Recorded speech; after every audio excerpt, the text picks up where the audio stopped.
আর ভোটবঙ্গে আদর্শ আচরণবিধি নিয়েও কড়াকড়ি। আদর্শ আচরণবিধি নিয়ে বিজ্ঞাপনের তোড়জোড়।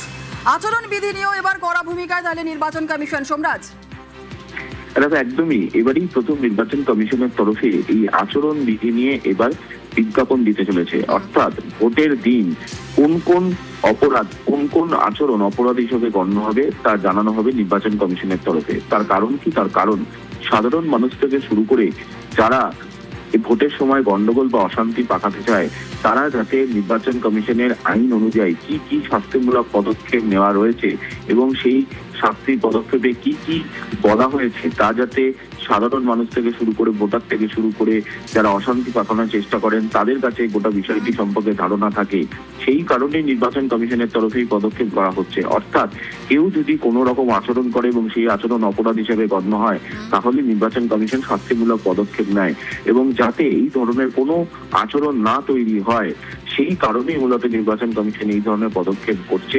আগামী 2 থেকে 3 দিনের মধ্যেই সব সংবাদপত্র এমনকি সংবাদ মাধ্যমে এই বিজ্ঞাপন দেবে নির্বাচন কমিশন, মূলত কোন আচরণ অপরাধ হিসেবে গণ্য হবে এবং সেক্ষেত্রে কোনো গোপনীয়তাও যদি বজায় না রাখা হয়, অর্থাৎ কে কোথায় ভোট দিচ্ছে তা যদি বলতে বাধ্য করা হয় তার জন্য কি শাস্তির বিধান রয়েছে সে বিষয় সম্পর্কেও নির্বাচন কমিশন বিজ্ঞাপন দিয়ে জানাবে। সঙ্গে থাকো সোমরাজ।